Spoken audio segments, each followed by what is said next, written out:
नमस्कार आणि welcome to the new vlog of Datta आणि निखिल. मी त्यांना तुमचं अगदी मनापासून स्वागत करते. मग त्यात काय होतं, तुम्ही काही चुकीचं करताय का?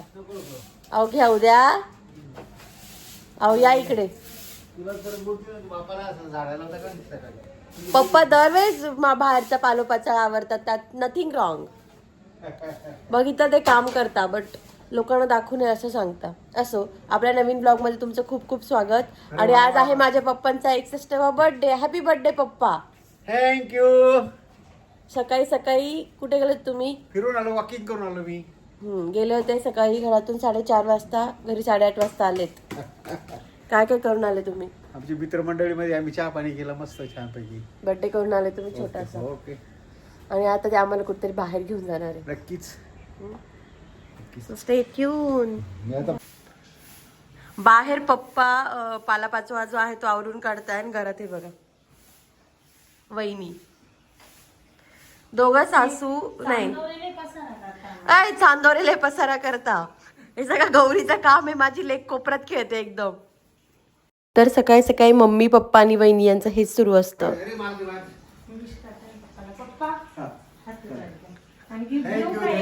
तरी ते पप्पांना विश केल्यानंतर त्यांची जी रेग्युलरची नोकझोक असते दोघांची ती झाली. आणि त्यानंतर ना आईचं पण आवरून झालं होतं. सखी गौरीची पण अंघोळ झाली होती आणि मंदिरात जायची घाई सुरू झाली होती. ए तू नको ना जाऊ सखी. सखी टीव्ही बघत होती, आईच्या हातात तांब्या बघितला ते बघा. मी पण येते. चला पप्पा तुमचं टीव्ही घ्या, आम्ही भूर चाललो.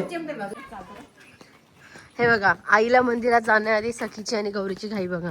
गौरी तरी फक्त सॅटर्डे संडे असते, सखी मात्र रोज आईने हातात तांब्या घेतला की सखी चप्पल घालून बाहेर. गाडी आली गौरी एक साईडला हो. पोळी रस्त्यावर टाकली फेकली असेल म्हणजे गाईने खाता खाता टाकली असेल. नाही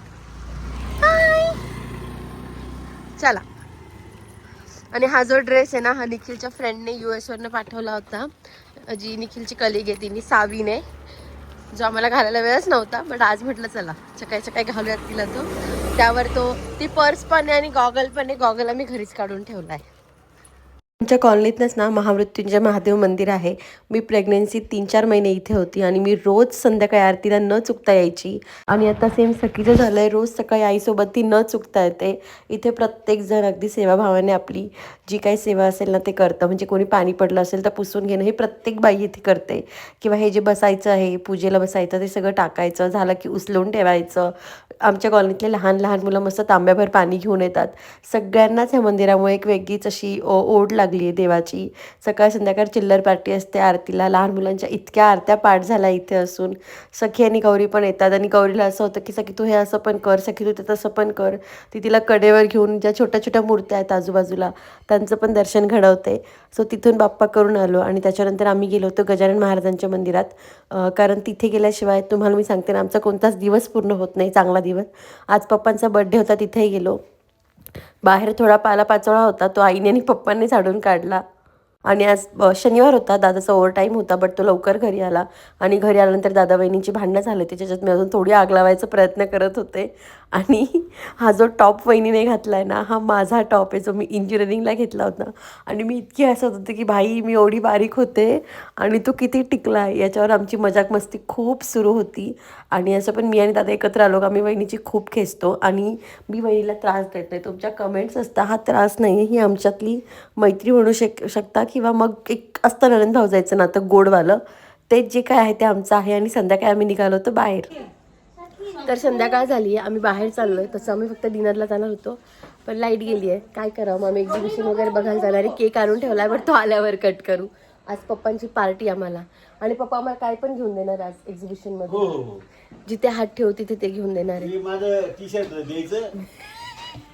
आम्ही पप्पाने टी-शर्ट घेतलंय ज्याच्यावरनं पप्पांनी ॲज इट इज बनवून केली आहे. पण चांगलं दिसतंय तुम्हाला. त्यांचं असं म्हणणं आहे का आणता, मला विचारून आणत जा, का गिफ्ट घेता. नाही जाऊ दे, ती सखी तशीच राहू दे, खूप त्रास देते मला. तर आम्ही रेडी झालो, लाईट नाही त्याच्यामुळे खूप शूटही नाही करता येते, फोनला चार्जिंग पण नाही आहे, बट निघालोय आम्ही. आमच्या घराजवळच ना हँडलूमचं एक्झिबिशन लागलं होतं. आईला हँडलूमच्या अशा साड्या वगैरे खूप आवडतात. त्याच्यामुळे तिचा हट्ट होता की चला डायरेक्ट जेवायला जायपेक्षा आधी एक्झिबिशन बघायला जाऊयात. तिथे गेल्यानंतर ना खायच्या पण बऱ्याच गोष्टी घेतात. मम्मी पप्पांना खूप वेड आहे त्या गोष्टीचं. साड्या पण तिला खूप आवडत्या. आमचा एक चक्कर मारून झाला होता. नंतर आम्ही बाहेर आलो होतो. तरी पण आईला आज झालं की यार नाही यार बेडशीट वगैरे बघायला पाहिजे होते का. म्हणून मला आणि पप्पांना बाहेर सोडून ना ती दादा पुन्हा आत गेले. इवन वहिनी पण गेली होती. एका पॉईंटला मी आणि पप्पा पण इतकं कंटाळलो का म्हटलं चला यार आपण पण आज जाऊन जरा चक्कर मारूनच येऊयात. मी पप्पा बाहेर उभं आहे. आई आणि दादाचा एक चक्कर मारून झाला. पुन्हा ते बेडशीट घ्यायला गेले आणि आईने खूप शॉपिंग केली. बाय द वे पप्पा पोरींना सांभाळत होते. मी आणि आई आणि वहिनी फिरत होतो. आत्ता पण आम्ही पोरींना सांभाळतो. सो बघूयात आता अजून काय घेऊन येत आहेत ते.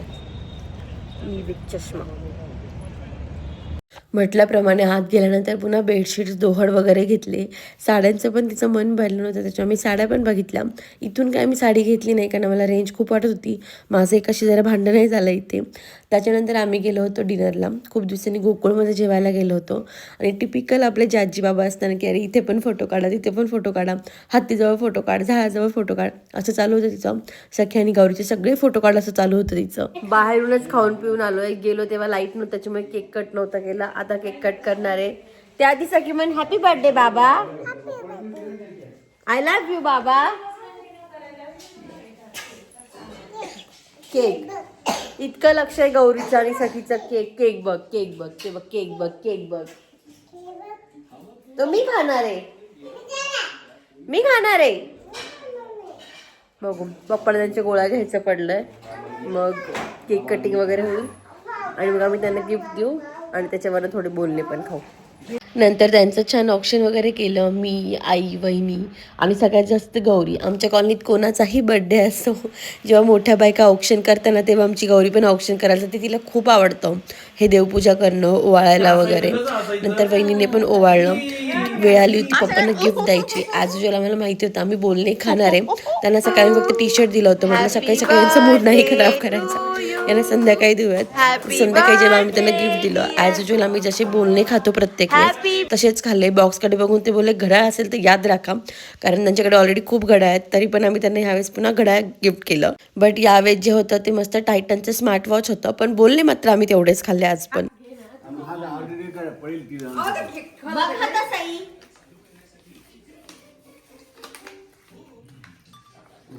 काय करावं या माणसाला.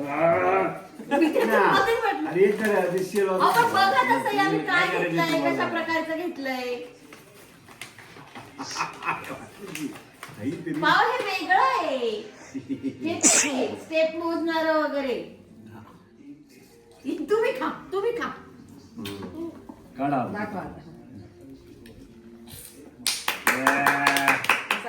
आता बर्थडे आवरला होता. आम्ही दिलेलं वॉच त्यांना सेट करून दिलं होतं. त्यांनी हातातही घातलं होतं आणि नातींसोबत खेळायचा हा छानसा प्रोग्राम सुरू झाला होता.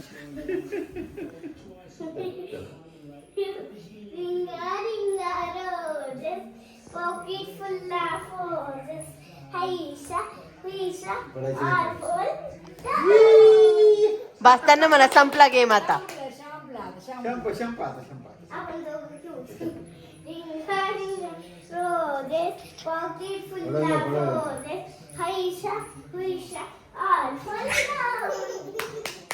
कोण मला पाहायला लागलाय आमच्या